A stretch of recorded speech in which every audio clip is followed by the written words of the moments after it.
Welcome everybody. I look forward to spending the next hour and a half with you. And I want to start the session this morning by asking a really important question.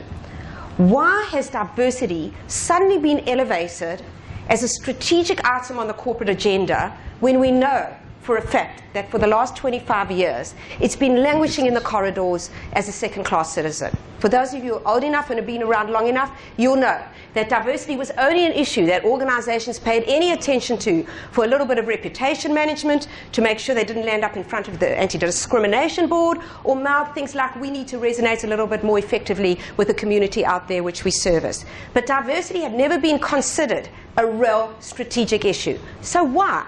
Why has it suddenly been elevated as one? Why are you taking 125 of your top leaders and putting in a room and spending an hour and a half to 2 hours focusing on this issue? Now, if there are any skeptics in the room today, and I'm sure I'm going to learn there are a lot of skeptics in the room, it would be an unusual audience if there weren't any, you're probably raising your eyebrows and saying, Heather, that is a rather dumb question. We all know why diversity suddenly been raised as a strategic issue.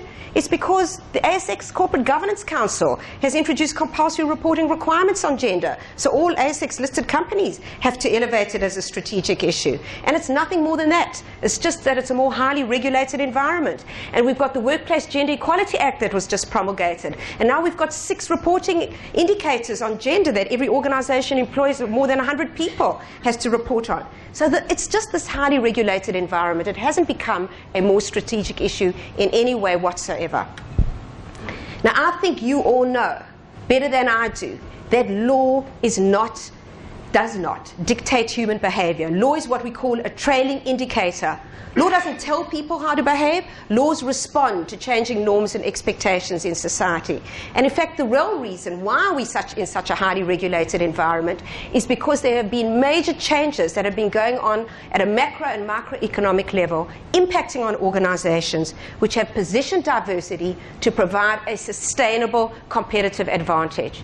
And that is why those regulations have been introduced, and that is why diversity has been elevated as a strategic issue on the corporate agenda. The fact of the matter is that most visionary leaders in organizations today, and I'm not only talking about Australia, I'm talking about organizations that we work with across the globe, in all sectors, have come to realize that diversity is fundamentally good for business.